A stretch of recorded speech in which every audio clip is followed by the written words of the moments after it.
बिस्मिल्लाहिर्रहमानिर्रहीम। अस्सलाम वालेकुम।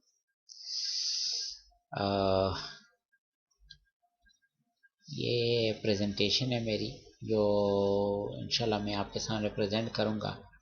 लेकिन फ़िलहाल इसमें प्रेजेंटेशन में ये जो स्लाइड है जिसमें अरिथमेटिक मीन के हवाले से मैंने कुछ बातें बताई हैं, उसी के हवाले से ये एक वीडियो मैं बना रहा हूँ जो बाद में आप इंशाल्लाह इसी प्रेजेंटेशन में इस स्लाइड को बेहतर समझने के लिए how to calculate arithmetic mean.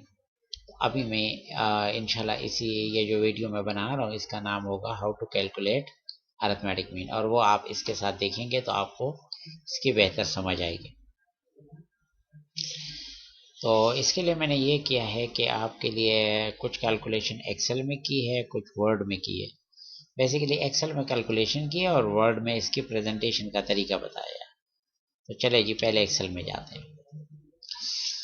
पहले ये देखें कि हमारे पास 3 क्वेश्चन है। ये एक क्वेश्चन है, ये दूसरा है, ये तीसरा है। सवाल ये 3 क्वेश्चन क्यों लिए मैंने, तो हर एक में थोड़ी सी डिटेल है, अलग अलग हैं थोड़ा सा। पहले ये समझे कि ये 3 क्वेश्चन इसलिए लिए हैं, ये आपको इधर फार्मूले से समझ आएगा। अरिथमेटिक मीन का जो फार्मूला है वो इंडिविजुअल ऑब्जर्वेशन में ये फार्मूला है, और फ्रीक्वेंसी डिस्ट्रीब्यूशन के केस में अगर डेटा आपको गिवन हो तो ये फार्मूला है। ठीक है ना। अगर आपको अलग अलग एक एक करके ऑब्जर्वेशन गिवन हो तो फार्मूला ये है, x bar equal to sum of observation divide by number of observation, और सम ऑफ ऑब्जर्वेशन को हम समेशन एक्स आई लिखते हैं इस तरह ये सिंबल, और नंबर ऑफ ऑब्जर्वेशन के लिए एन लिखते हैं।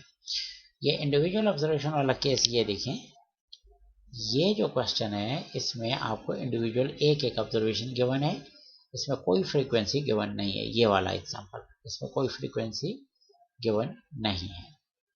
ठीक है, इसमें कोई फ्रीक्वेंसी गिवन नहीं है। आते हैं अब दूसरे इसकी तरफ। जब आपके पास फ्रीक्वेंसी गिवन हो तो आपके पास एक्स बार का ये फार्मूला हो जाता है, sum of observation divided by number of observation, और इस equal to summation f i x i divide by summation f i. ये एफ जो है फ्रीक्वेंसी के लिए, तो फिर हमारे पास ये फार्मूला हो जाता है। तो इस केस के भी एक दो क्वेश्चन देख लें। अगर आपके पास फ्रीक्वेंसी हो तो आपके पास दो किस्म के क्वेश्चन हो सकते हैं फ्रीक्वेंसी वाले। ये भी हो सकता है, ये भी हो सकता है। इसमें और इसमें क्या फ़र्क है, यहाँ डेटा डिस्क्रीट है और यहाँ डेटा कंटिन्यूअस है। डिस्क्रीट का क्या मतलब है कि आपको जो x की वैल्यूज़ हैं इसमें, अगर ये आप क्वेश्चन पढ़ेंगे तो इसमें रीडरशिप जो है ये x की वैल्यूज़ है और नंबर ऑफ कस्टमर ये फ्रीक्वेंसी है। तो ये जो x की वैल्यूज़ हैं वो एक एक नंबर गिवन है, देखें 0 1 2 3 4 5 6 7। तो ये इंडिविजुअल ऑब्जर्वेशन गिवन है। डिस्क्रीट डेटा में यहाँ पर आपको इंडिविजुअल ऑब्जर्वेशन गिवन होते हैं। इसके मुकाबले में कंटिन्यूअस डेटा में आपको इस तरह क्लासेस गिवन होती हैं। फ्रीक्वेंसी तो ठीक है अपनी जगह पर है, लेकिन यहाँ पर आपको क्लासेस गिवन होती हैं कि जैसे यहाँ पर जो वेरिएबल स्टडी हो रहा है वह है फाइबर लेंथ। तो ये फाइबर लेंथ जो है यहाँ से, ये इसको आप देखें इस जगह पर जहाँ माउस अभी हरकत कर रहा है, ये पहली क्लास है और ये 27.0 मिलीमीटर से शुरू करके 27.4 मिलीमीटर तक है, यानी ये पहली क्लास है। और इस क्लास में हमारे पास सिर्फ एक फाइबर ऑब्जर्व हुआ है। इसके बजाय जो अगली क्लास है जो 27.5 से शुरू करके 27.9 तक गई है, उसमें 3 फाइबर ऑब्जर्व हुए हैं। अगला है 28.0 से लेके 28.4 और इसमें हमारे पास 6 फाइबर आए हैं। तो यहाँ क्लासेस गिवन होती है। अहम बात यह है कि यहाँ क्लासेस गिवन होती है। ये भी फ्रीक्वेंसी वाला केस, ये भी फ्रीक्वेंसी वाला केस, इन दोनों केसेस में यही एक फार्मूला इस्तेमाल होगा। तो ये अहम बात थी कि कब ये फार्मूला इस्तेमाल होता है और कब ये फार्मूला इस्तेमाल होता है। ठीक है, अब मैं इस तरह करता हूँ कि ये जो पहला क्वेश्चन है ये वाला, ये क्वेश्चन ये मैंने आपको इधर सॉल्व किया हुआ है। यहाँ मैंने लिखा भी है इंडिविजुअल, तो इससे अभी आपको सहूलत होगी। ये इंडिविजुअल ऑब्जर्वेशन वाला डेटा है, इसका क्वेश्चन मैंने यहाँ सॉल्व किया, और इसमें वो सारा डेटा सब कुछ उठाने की ज़रूरत नहीं है। मैंने बेसिकली रूम रेंट पर नाइट उठाया है, रूम रेंट पर नाइट, और वो बेसिकली एक्स की वैल्यूज है। यहाँ आप क्वेश्चन में देखें, वो कह रहे हैं कि अगर आप इस क्वेश्चन को पढ़ेंगे तो वो जिक्र कर रहे हैं कि ट्रेवलर्स जो हैं मेजर यूएस सिटीज़ में एक रात किसी होटल में स्टे करने के लिए उनको कितनी पेमेंट करनी पड़ती है। जैसे अटलांटा में इतनी है, बूस्टन में इतनी है, तो ये रूम रेट्स हैं पर नाइट। तो मैंने ये डेटा सारा उठाकर यहाँ रख दिया है, ये सारा डेटा हो गया, ठीक है ना जी। इसके बाद मैंने इसका सम मालूम किया, नंबर ऑफ ऑब्जर्वेशन। सम कैसे मालूम किया है, उसके लिए मैंने ये फार्मूला लगाया, सम ऑफ A2 से लेके A21 तक। अगर आप गौर करें तो ये जो जगह है ये A2 है और ये A21 है। इसी एरिया में मेरे पास A2 से लेके A21 तक मैंने सम किया है। देखें, चले मैं दोबारा आपके सामने करता हूँ। यहाँ पर ये मैंने जो फार्मूला लगाया, ये फार्मूला दोबारा इधर लगा रहा हूँ, आपको समझ आए। मैंने इक्वल टू लिखना है, सम लिखना है, ब्रैकेट ओपन करनी है और फिर आके माउस से ये सारा एरिया सेलेक्ट कर देना जिसको मैंने सम करना, और ब्रैकेट क्लोज करके एंटर प्रेस कर देना। अब आपको समझ आ गई कि ये आंसर मेरे पास कैसे आया है। अच्छा जी, इसी तरह ये 20 मेरे पास कैसे आया है, मैंने यहाँ पर लिखा है इक्वल टू काउंट और ब्रैकेट ओपन, और ये ही डेटा सारा कि इसको काउंट कर दें, नंबर ऑफ ऑब्जर्वेशन मालूम करके। तो अब आपको समझ आ गई कि सम ऑफ ऑब्जर्वेशन कैसे मालूम हुआ, नंबर ऑफ ऑब्जर्वेशन। बहरहाल ये आपके लिए पहले से मैंने मालूम किया हुआ था, इसकी मुझे ज़रूरत नहीं है, लिहाजा डिलीट। बहरहाल ये सम ऑफ ऑब्जर्वेशन हो गया, ये नंबर ऑफ ऑब्जर्वेशन हो गया। और अब मीन मैंने कैसे मालूम किया, ये मीन तो इसके देखें, मैंने इस नंबर को इस पर डिवाइड किया। कैसे किया, ज़रा इधर करके देखते हो, इक्वल टू दिस नंबर और डिवाइडेड बाई दिस नंबर, और ये मेरे पास आंसर है ये वाला। तो इस तरीके से यहाँ पर ये फार्मूला लगा हुआ है। ये फार्मूला वैसे यहाँ नज़र भी आ रहा होता। तो इस तरीके से मैंने इंडिविजुअल ऑब्जर्वेशन वाले केस में ये सारा कैलकुलेशन एक्सेल में की है। अब मैं आपको जाके बताता हूँ कि मैंने वर्ड में इसको प्रेजेंट कैसे करना है। देखिए, सिर्फ इस तरह प्रेजेंट काफ़ी नहीं होता, वर्ड में प्रेजेंटेशन की अपनी अहमियत है। तो वो तरीका ये है, आप ये देखें, ये तो आपका क्वेश्चन है सीधा सीधा। वैसे बहुत गलत करेंगे अगर आप पेपर में सारा क्वेश्चन दोबारा लिखेंगे। आपको यहाँ से शुरू करना चाहिए, क्वेश्चन का सही नंबर लिखें और सोल्यूशन से बात स्टार्ट करें। Here n is equal to 20 and summation xi, वो फार्मूले में समेशन xi है ना, sum of all observation equal to, और ये काम हो सकता है, ये काम का क्या मतलब है, 163 plus 177 plus plus plus plus 207। मतलब ये है कि अगर आप नहीं चाहते कि पूरी टेबल आपको बनानी पड़े, ये पूरी टेबल बनानी पड़े, नहीं चाहते, सिंपल इस तरह लिख लें, पहली वैल्यू लिखें, यहाँ से उठाएं, दूसरी वैल्यू उठाएं, यहाँ लिखें, प्लस डॉट्स लगाएं और आखिरी वैल्यू लिखें, आखिरी वैल्यू ये, और इक्वल टू आंसर लिख लें। वैसे ये उस वक्त होगा जब आपके पास कैलकुलेटर वगैरह या एक्सेल वगैरह हो और आप इसका टोटल पहले से कर चुके हो, ठीक है ना। कैलकुलेटर में हमारे पास माइक्रोसॉफ्ट एक्सेल की स्पेशलाइज फंक्शन है, उस पर यह आंसर डायरेक्ट आ जाता है। अगर आप ये डेटा कैलकुलेटर को फीड कर दें, कैलकुलेटर ये आंसर डायरेक्ट दे देता है। तो बस सिर्फ इतना कर दें और अगले को समझ आ जाए कि आपने टोटल किया हुआ है, तो महाराज यहाँ पर हमारे पास टोटल आ जाता है। बाकी नंबर ऑफ ऑब्जर्वेशन यहाँ आ गया, टोटल यहाँ आ गया, एक्स बार का मैंने बताया ये फार्मूला है, उसमें समेशन एक्स आई की जगह ये वैल्यू पुट कर लें, 20 इसकी जगह पुट कर लें, और जस्ट इस नंबर को इस पर डिवाइड कर लें, ठीक है ना जी। जिस तरह मैंने एक्सेल में, अगर आप चाहें तो कैलकुलेटर में भी डिवाइड कर सकते हैं बिलफर्ज इस तरह। देखिए, कैलकुलेटर में अगर मैं ये कैलकुलेशन करना चाहूँ तो मैं ये से करूँगा, 3181 डिवाइडेड बाई 20, और ये 159.05, ये इसका जो है एवरेज हो गया। और इसके बाद फाइनली ये एक छोटा सा फिक्रा, सो मीन रूम रेंट पर night is $159.05 only, full stop. तो ये आपका क्वेश्चन मुकम्मल हो गया। तो इस तरीके से डियर स्टूडेंट आप ये क्वेश्चन सॉल्व करेंगे इंडिविजुअल ऑब्जर्वेशन वाला। अब मैं आगे जाता हूँ, दूसरे क्वेश्चन की तरफ जाता हूँ एक्सेल में।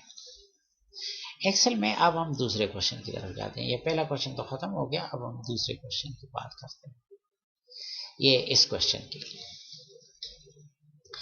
ये क्वेश्चन क्या है, एक एडवर्टाइजर ने 200 कस्टमर से पूछा कि आप एक वीक में कितने दिन अखबार पढ़ते हैं, और फिर ये डेटा आ गया। ये अखबार के रीडरशिप के हवाले से है।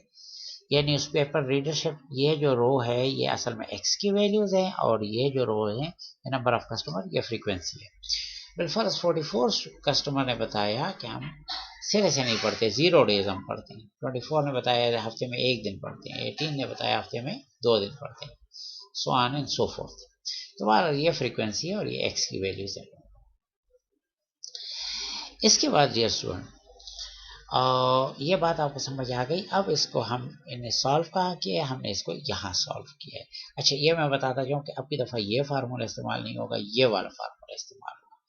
तो चलें हम वो डिस्क्रीट वाली जगह पर आ जाते हैं। यहाँ पर आपके पास ये वो रीडरशिप वाला डेटा है इस कॉलम में, और इस कॉलम में वो फ्रीक्वेंसी है। जस्ट मैंने इतना किया है कि ये जो आपको रो में लिखा हुआ है इसको मैंने ज़रा ऐसे कॉलम में कर लिया एक्सेल में। ज़रा आपको पता है इस तरह आसान हो जाता है। तो ये एक्स और यहाँ एक्स लिख लिया, यहाँ साथ एफ लिख लिया, और यहाँ एफ एक्स लिख लिया। एफ और एक्स को मल्टीप्लाई कर लिया। तो ये डेटा और ये डेटा तो अब क्वेश्चन से सीधा सीधा आ गया है। बाकी मैंने एक्स और एफ को मल्टीप्लाई करके ये एक और कॉलम बना लिया। एक्स और एफ को मल्टीप्लाई करके एक और कॉलम बना लिया, ठीक है ना जी। कैसे मल्टीप्लाई किया, जैसे 0 को 44 से मल्टीप्लाई करते हैं 0, 1 को 24 से मल्टीप्लाई करते हैं 24, 2 को 18 से मल्टीप्लाई करते हैं 36, इस तरह, ठीक है ना। आप चेक करना चाहते हैं तो बेशक इस तरह करना, ठीक है। कोई एक बता दे तो मैं, ठीक है। अब बिलफर्ज मैंने ये 7 को 30 से मल्टीप्लाई किए, देखें 7 मल्टीप्लाई बाय 30 और इक्वल टू, तो ये 210 ये आ गया।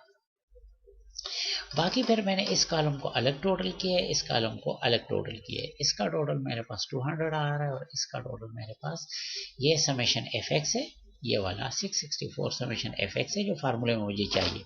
ये 664 क्या चीज़ है फार्मूले में, ये फार्मूले में देखें, फार्मूले में ये समेशन एफ एक्स है ना, वो 664 है, ठीक है। ये 664 समेशन एफ एक्स है, और ये 200 जो है समेशन एफ है। फार्मूले में नीचे वाला ये समेशन एफ है, ठीक है। इसके बाद फिर मैंने ये कर दिया, ये सम भी आपको समझ आ गई कहाँ से आया है, ये कहाँ से आया है, और बस बाकी फिर मैंने ये किया कि इस नंबर को इस नंबर पर डिवाइड कर दिया। अब आके देखते हैं कि वर्ड में इसको प्रेजेंट कैसे करते हैं।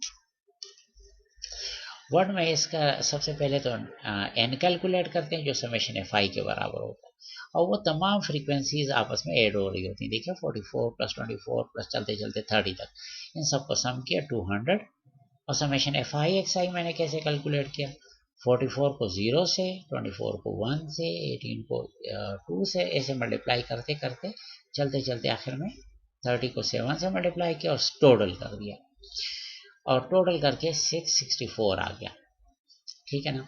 इसके बाद ये 664 इसकी जगह पुट हो गया, 200 इसकी जगह पुट हो गया, और डिवीजन हो गई, और डिवीजन के बाद 3.32 आंसर आ गया। Hence mean newspaper readership is 3.32 days per week. तो ये हमारे पास दूसरा क्वेश्चन भी सॉल्व हो गया। अब हम जाते हैं तीसरे क्वेश्चन की तरफ, ठीक है। तीसरे क्वेश्चन की तरफ हम जाते हैं। सॉरी थोड़ा सा, ये आपके पास तीसरा क्वेश्चन है, ये वो तीसरा क्वेश्चन है, ठीक है। पहले इसको एक्सेल में देखते हैं। एक्सेल में तीसरा क्वेश्चन हमारे पास ये मौजूद है, और ये बेसिकली फाइबर लेंथ है। Textile engineer study the length of fibre for a given variety of cotton. अच्छा, यहाँ मैंने लिखा नहीं है, लेकिन ये लेंथ जो है मिलीमीटर में है। A sample of 10 fibers are studied and the result are summarized, ठीक है। 10 फाइबर्स को स्टडी किया गया है, कुछ फाइबर लंबे कुछ छोटे, तो बाहर, और उनकी जो समरी है ये हमारे पास ये फ्रीक्वेंसी डिस्ट्रीब्यूशन समरी है, और compute mean fibre length for the sample. तो अगेन चूंकि ये फ्रीक्वेंसी वाला केस है तो हमारे पास ये वाला फार्मूला इस्तेमाल होगा, ठीक है। और वो ये यहाँ पर मैंने ये देखें, ये मेरे पास लोअर लेंथ है, लोअर लिमिट है लेंथ का, ये अपर लिमिट है लेंथ का, और इसमें फ्रीक्वेंसी गिवन है। ये तीन चीजें, ये कॉलम, ये कॉलम, ये कॉलम गिवन होता है, ठीक है ना जी। ये कॉलम कहाँ से आया, ये नई बात है, पिछले एक इसमें ये वो नई बात नहीं थी क्योंकि x ऑलरेडी गिवन था। अब हमें x गिवन नहीं है तो हम x कैसे बनाते हैं, हम असल में रो में इन दो लोअर लिमिट और अपर लिमिट का हम एवरेज कर लेते हैं। ये क्लास मार्क हम कैसे बनाते हैं, हम लोअर लिमिट और अपर लिमिट का एवरेज कर लेते हैं। देखें इस तरह,